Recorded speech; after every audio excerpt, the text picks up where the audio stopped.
Maybe it was because it was an hour. Maybe. Oh, that's We'll weird. figure it out. Okay, so it's starting to boil. I So need to get now out we're of the going to shower. add our collard greens to our soup.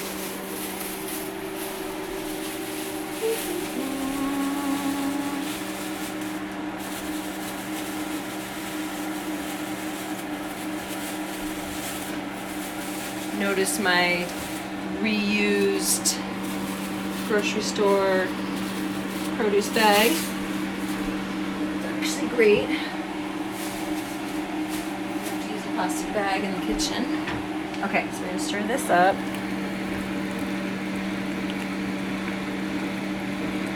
So now that we brought it to a boil and we've gotten the greens in, look how beautiful that looks. Look at that green color. That is gorgeous. Do you guys want to see this? Yeah. Okay, so we brought our soup pot to a boil. It smells so good. It smells so good. And then we added our greens, and then we're gonna turn it down and just let it simmer for a little while. Cool. I'll just saute some veg.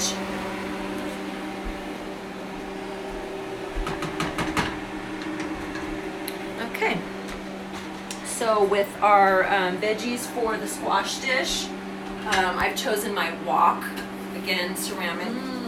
I've chosen my wok because it's a lot of veggies to saute all together, so that we can do it in one pan. We're gonna use the wok.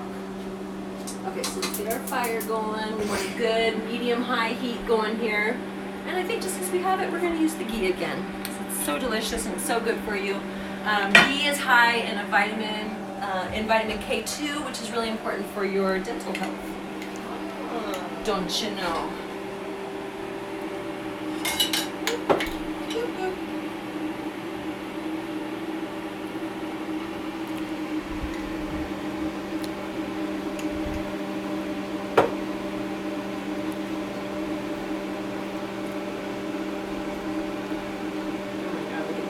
Gorgeous.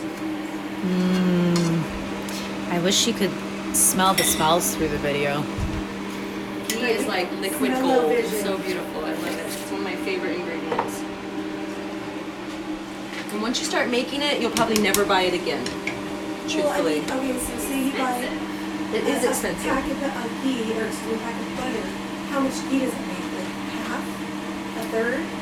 No, I mean the milk solids are actually a much smaller part of the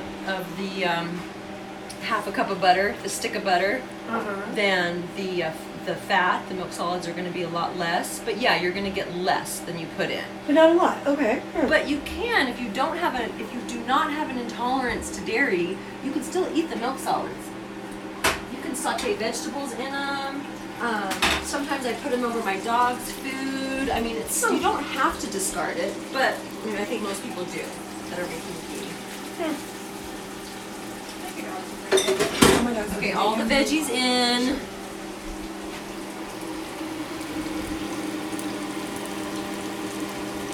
All the veggies in. Look at that. Look at all that color. So this is what we're after. This is what we're after when we're thinking up our recipes and when we're choosing our vegetables and we're choosing our fruits and our foods. We're looking for beautiful, vibrant color like this. Wow. I'm just going to stir it up, make sure that the ghee is going to coat the veggies.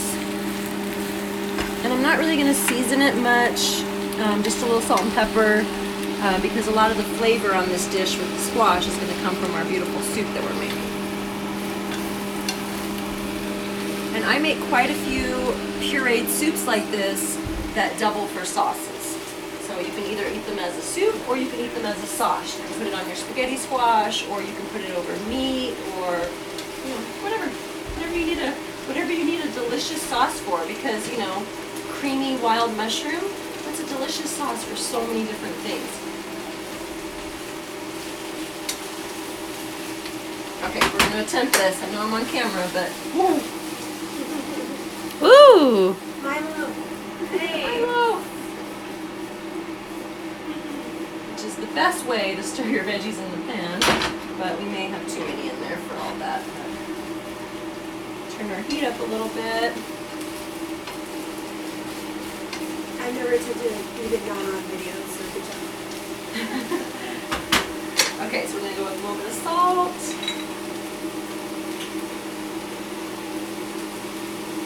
probably about a teaspoon. And some freshly ground pepper. Probably about a half teaspoon. Probably a good rule of thumb when you're cooking is for however much salt you add to a recipe, it's probably half that amount of pepper. Unless, you really like it peppery. And there's so many different kinds of pepper out there you can use. I chose white pepper for the soup because I think white pepper has a really nice flavor. It's so much different than black pepper. It adds like a different type of heat, different type of flavor. You don't see the little pepper flakes, so that's one good thing about white pepper. You won't see the little pepper flakes. If you're looking for a nice white, clean sauce or something like that. If you wanted to do like a cauliflower puree or something like that, you'd want white pepper in there so you didn't see the black specks. Let's try this again. Whoa! Man down!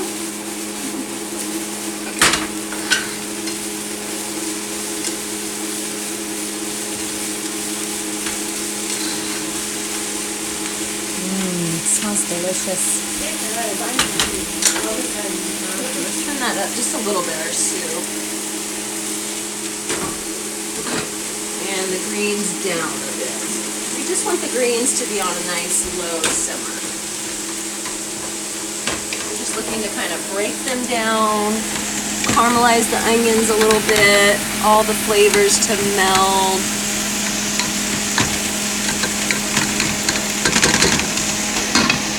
This is a pretty traditional way to cook collard greens, and I think, besides them just being delicious, that collard greens like really hold up to the heat a lot better than some greens, like spinach. If you're going to cook spinach this way, by now the spinach would be, you could take a whole bunch of spinach, and by now in the pot it would be a couple of tablespoons of spinach left for you to eat.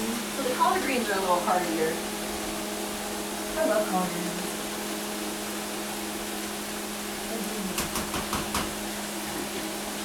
And when you're making your soup, it's up to you whether you want to go to the trouble to fish out your bay leaves. I don't even bother. I just puree them in there. Because like I said, they have beautiful flavor, and it's a spice that you can grind and add ground to your food. You're going to puree the soup anyway, right? Yeah, so I'm just going to leave them in there. But if you want to, you can fish them out. Okay. So I think we got everything in our stock bag.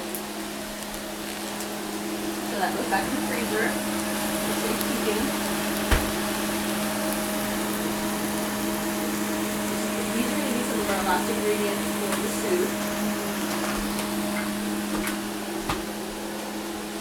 You can make your own coconut cream, but this is what I like. It's just easy and, Trader Joe's, organic. Thai recipe has a good one too that I like.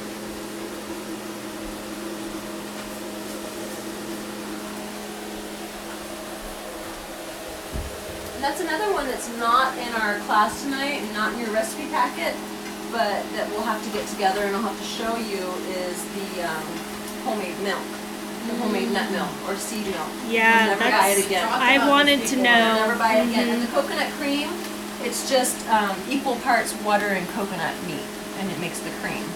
So for the milk, you'd want 4 to 1, water being, a quarter cup of coconut to a cup of water, or a cup of coconut and 4 cups of water. But with the cream, you just want equal parts. Aha.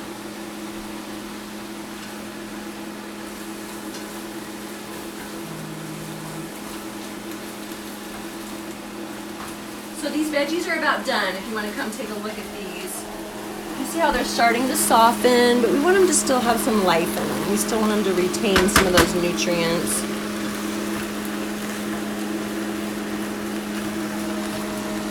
And even though raw is best, which I think we all know, raw veggies are the best, but what I'm learning in my classes too is that some vegetables, you get a whole different set of nutrients by cooking them.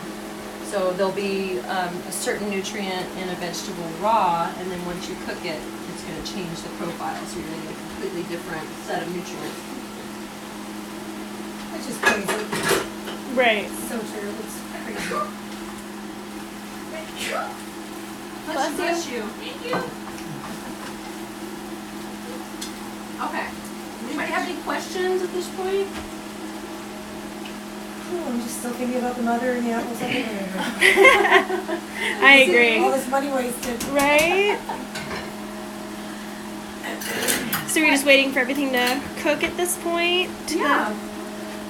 And how's our spaghetti squash doing? Let's check it. Ooh, so of course we have the foil. It's still pretty But hard. it so looks we're gonna let it good. cook for a little bit. So that's how you can tell how done or not done it is by touch? That's how I do. I mean, I put a time on your recipe, 15 to 20 minutes. But yeah, to know if it's done, you just touch the top. And you can touch the foil because that's why the foil keeps the plastic from melting, is because aluminum does not get hot. Huh. You can touch aluminum. You can pull aluminum pan right out of the oven pretty much without aluminum. It doesn't get hot. So you can touch the top of your aluminum foil in your squash without burning your fingers. I didn't know that. Okay, we can go ahead and open this up and get it ready Not for a the conductor. soup. Oh wow, that's thick. Yeah. And the soup would be just as good without the cream. You don't have to. But I think the coconut cream just, of course, adds that creaminess that we all love in a cream of mushroom soup. And then it adds like a natural sweetness to it that's going to balance a lot of the flavors since we didn't add anything sweet. So, you know, when we're cooking, we're looking for that sweet, salty, acid, all that. We're looking for that balance. Yes, it's one more serving of soup right there. And it makes some more for the sauce. She says you can use it as a sauce. I believe that. Mm-hmm.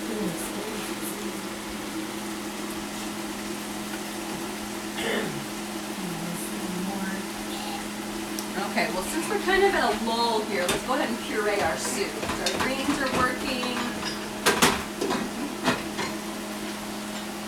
Turn that up. Our greens are working and our veggies are about done, so I'm going to shut those off. Okay, so this, one of my favorite kitchen tools ever in the world, ever invented, an immersion blender. So instead of having to take all this hot liquid and put it into my high-speed blender, 2 to 3 rounds probably for a pot this size, and then try to get it back into the pot, we're just going to blend it right in the pot. So on high, just be careful that it's all the way in the pot so you don't splash yourself with the hot liquid. And then if you are going to bring the immersion blender up out of the liquid, that you take your finger off the button. But you'll see that it'll kind of start to come together. It'll start to have that whirlpool effect. So that's what we're looking for. And you can kind of go up and down as long as you're underneath the liquid. Because the second the blender is over the liquid, it's going to splatter everywhere. I like that. What did you say? Whirlpool effect? Yeah, right? That's a good barometer for someone who's not necessarily a cook themselves. So we're looking for a really smooth puree, so it might take a little time. Again, the smell. I It's so wish the worth smell it. was in the video because it's so phenomenal. Smell-o-vision.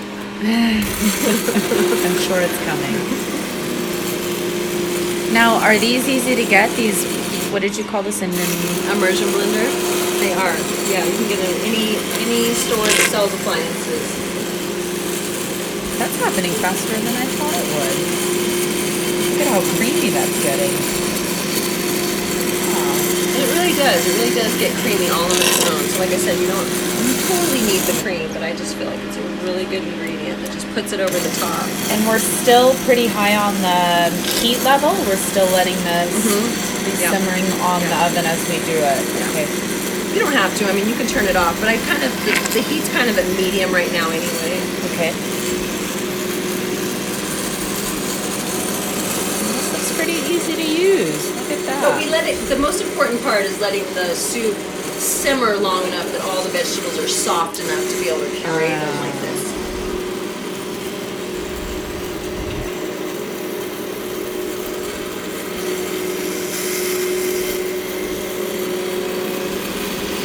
Look at that green foam coming up from the collard greens. Beautiful.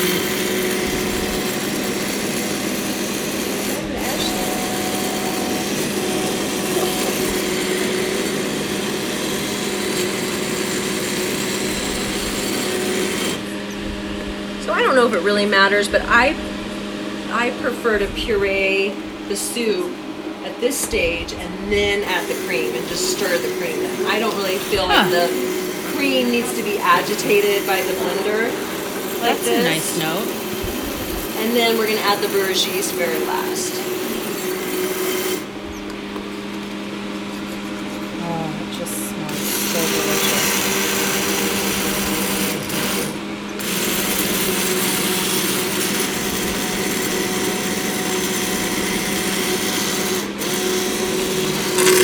And the verge yeast is not only extremely healthy for you with all the B vitamins, but it has a delicious flavor. It could almost be a cheese substitute. I think that's why it's so good on the popcorn. Because it has a kind of a natural, salty, cheesy quality to it. Which is why it's so delicious in soups.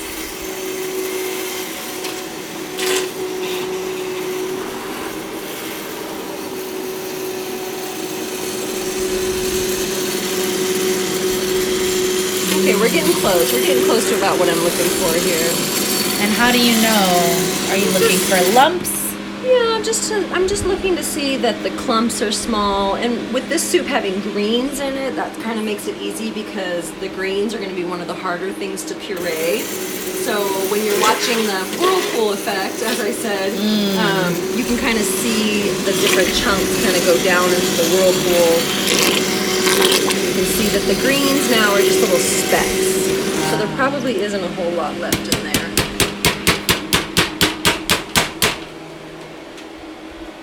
Because when you're cooking, you know, besides the health and the quality and the flavor, a lot of flavor is how that food feels in your mouth. And so that's why we're looking for a nice silky puree, just because it's going to feel really nice in your mouth.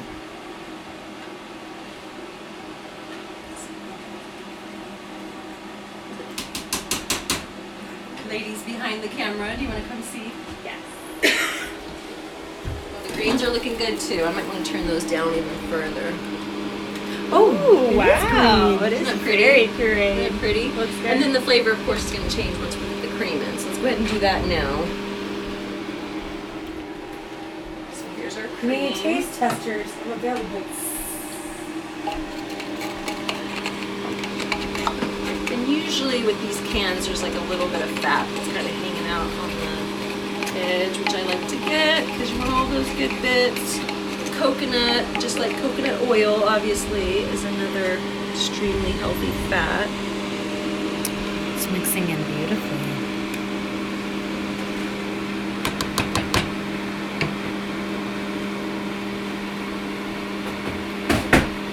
How much different color change do you have? Come see it. It's just more pale. Oh, okay. Looks delicious. Good, not much though. Okay, Yeah. and then we're gonna go for a couple of tablespoons, excuse me, of this verge yeast.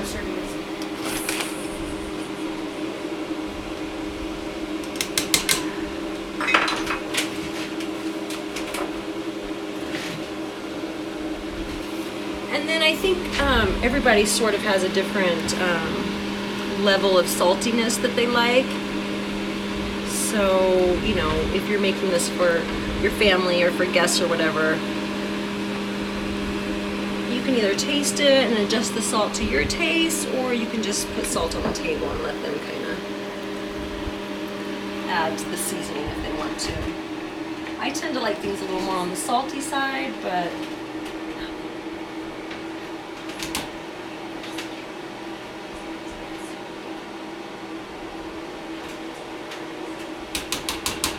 Beautiful. okay, so that's about done. We're just gonna let it kind of simmer while we're waiting on the squash. I think I will give it a little test drive. Careful, it's very hot. Even just a little bit on the spoon. Okay, really good. Really good. really, really good. You can really taste that brewer's yeast that I just finished it with. You really taste the parsnip. You really taste the coconut. Tastes like that popcorn. You want some more popcorn? Speaking of, Oh yeah. speaking of, Like it's just like a here I'll let you. taste. I don't know. I do love the serving trays. Yeah, Buttery. It's kind of buttery, I It's guess. sort of buttery and cheesy. It has kind of a natural saltiness. It can kind of be a substitute for cheese. That's why it's so good on the popcorn.